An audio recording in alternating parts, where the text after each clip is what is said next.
दोस्तों, टाइटैनिक का नाम सुनते ही हम सबको टाइटैनिक मूवी की याद आती है। लेकिन हम यहाँ किसी टाइटैनिक मूवी की बात नहीं कर रहे, बल्कि उस असली टाइटैनिक की बात कर रहे हैं जिस पर पूरी मूवी बनी थी। जी हाँ दोस्तों, दुनिया के सबसे बड़े जहाज के तौर पर विख्यात टाइटैनिक को डूबे 111 साल हो चुके हैं।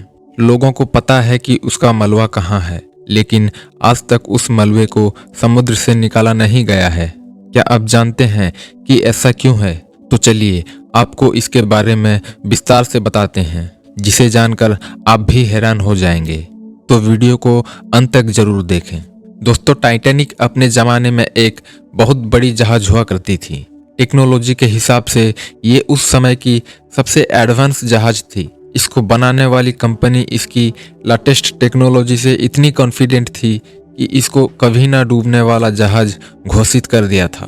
टाइटैनिक जहाज के निर्माण का काम 31 मार्च 1909 को शुरू किया गया था। ये जहाज सभी जहाज़ों से बड़ी, सबसे तेज और सबसे शानदार थी। टाइटैनिक जहाज 10 अप्रैल 1912 को अपनी पहली यात्रा पर ब्रिटेन की बंदरगाह से न्यूयॉर्क के लिए निकला था। विलासिता से परिपूर्ण टाइटैनिक जहाज अमीरजादों को लेकर रवाना हुआ था, जिसमें करीब 2200 लोग मौजूद थे।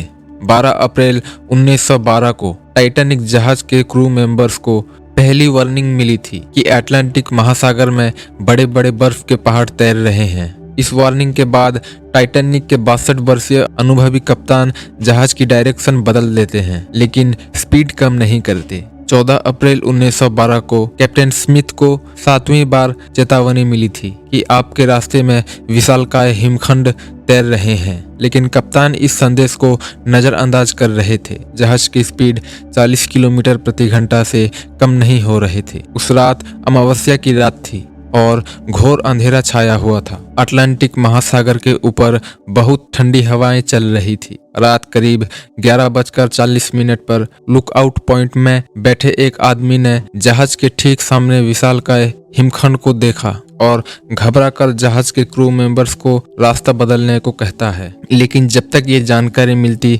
तब तक बहुत देर हो चुकी थी, क्योंकि जहाज उस वक्त किसी भी समय बर्फ से टकराने वाला था। वो बुरी खबर सुनने के ठीक 40 सेकेंड के अंदर ही जहाज बर्फ से टकरा गया था, जिससे टाइटैनिक का दाहिना हिस्सा इस हिमखंड से रगड़ खाते हुए पूरी तरह टूट गया था। क्योंकि जिस हिमखंड से जहाज टकराया वो हिमखंड करीब 1 लाख साल पुराना और एक बड़े मैदान के बराबर था, जिसका वजन करीब 15 लाख टन था। टाइटैनिक के मुख्य नौसेना थॉमस ने जहाज की बुरी हालत को देखकर जहाज के कप्तान स्मिथ को कहते हैं कि टाइटैनिक किसी भी समय डूब सकता है। जहाज के अगले हिस्सों में जो कमरे थे वो पूरी तरह से टूट चुके थे और उनमें समुद्र का पानी बड़ी तेजी से घुस रहा था। जहाज पर पर्याप्त लाइफ बोट भी नहीं था जिससे सारे यात्रियों को बचाया जा सकता था। रात के करीब 1 बजे जहाज का अगला हिस्सा पानी में धीरे धीरे डूबने लगा और पीछे वाला हिस्सा हवा में उठ गया।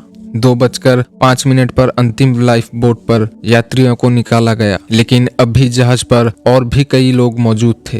हड़बड़ी में कुछ लोग अटलांटिक के बेहद ठंडे पानी में कूद पड़े, जिनकी कुछ ही मिनट में मौत हो गई, क्योंकि पानी का तापमान -2 डिग्री होने के कारण पानी बहुत ठंडी थी। ऐसे में पानी में कूदने वाले उन लोगों का बचना नामुमकिन था। लेकिन क्या आपको पता है, टाइटैनिक जहाज के सभी सवार बच सकते थे यदि एसएस कैलिफोर्निया नामक जहाज घटनास्थल में आ पहुंचती। जी हाँ दोस्तों, ये वही जहाज है जिसने टाइटैनिक को लास्ट वार्निंग दी थी कि सावधान रहना, रास्ते में बर्फ के पहाड़ तैर रहे हैं। चेतावनी देकर वो जहाज वहीं समुद्र में खड़ा हो गया, लेकिन एसएस कैलिफोर्निया के रेडियो ऑपरेटर ने किसी समस्या के कारण अपना रेडियो बंद कर दिया था। टाइटैनिक जहाज से आ रहे इमरजेंसी सिग्नल उन तक नहीं पहुंचे, जबकि वो टाइटैनिक से लगभग 37 किलोमीटर दूर था। एसएस कैलिफोर्निया ने भले ही रेडियो बंद कर दिया था, लेकिन टाइटैनिक से छोड़े जा रहे रॉकेट सिग्नल को देख रहे थे। लेकिन एसएस कैलिफोर्निया के कैप्टन ने इसे टाइटैनिक में सवार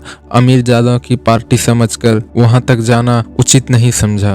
सुबह होने पर वे जब टाइटैनिक तक गए तब तक टाइटैनिक अटलांटिक के ठंडे पानी में लगभग पूरी तरह से जल समाधि ले चुका था। सिर्फ वहां पानी में तैरती लाशें ही बची थी। फिर भी उस जहाज ने टाइटैनिक से निकले हुए लाइफ बोट पर सवार सभी लोगों को बचा लेता है। दोस्तों, टाइटैनिक हादसे में करीब 1500 लोग मारे गए थे। इसे उस समय की सबसे बड़ी समुद्री घटनाओं में से एक माना जाता है। लगभग 70 साल तक इस जहाज का मलबा अनछुआ ही समुद्र के अंदर पड़ा रहा। पहली बार साल 1985 में टाइटैनिक के मलबे को खोजकर्ता रॉबर्ट बलार्ड और उनकी टीम ने खोजा था। ये जहाज जहां पर डूबा था वहां बहुत अंधेरा था और वैसे भी समुद्र की गहराई में तापमान 1 डिग्री सेल्सियस तक पहुंच जाता है। अब इतनी गहराई में किसी इंसान का जाना और फिर सुरक्षित वापस लौट कर आना बहुत ही मुश्किल काम था। ऐसे में जहाज का मलबा लाना तो बहुत दूर की बात है और जहाज इतना बड़ा और भारी था कि लगभग 4 किलोमीटर की गहराई में जाकर मलबा निकाल कर बाहर लाना लगभग नामुमकिन था।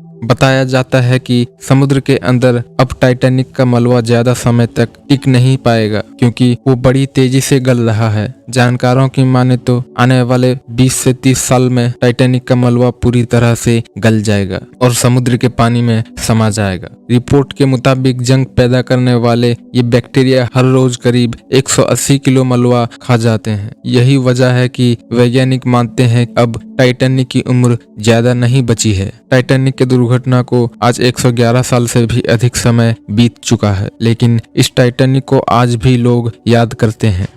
जिस दिन वो दुर्घटना हुई उस दिन को कोई नहीं भूल सकता। 14 अप्रैल 1912 का वो दिन इतिहास में एक दुखद दिन माना जाता है। उस काली रात में कई लोगों को अपनी जान खोनी पड़ी। टाइटैनिक जहाज के डूबने की खबर हर तरफ फैल गई। इस घटना पर अनगिनत किताबें भी लिखी गई और फिल्में भी बनाई गई हैं। दोस्तों, टाइटैनिक जहाज के डूबने में सिर्फ मानवीय भूल थी, न कि कोई रहस्य। अपना विचार नीचे कमेंट में जरूर बताएं। लेकिन हाँ, ये कह सकते हैं कि जहाज कंपनी को अहंकार हो गया था और इस अहंकार की वजह से जहाज भी डूब गई। साथ ही इंश्योरेंस पैसे के साथ इंश्योरेंस कंपनी भी डूब गई और जहाज बनाने वाले कंपनी भी। ये था हमारा आज का विचार। वीडियो अच्छा लगा हो तो लाइक करें और ऐसे ही मोर वीडियोस देखने के लिए हमारे चैनल को सब्सक्राइब जरूर करें। मिलते हैं अगली वीडियो में, तब तक सुरक्षित रहें और खुश रहें। धन्यवाद।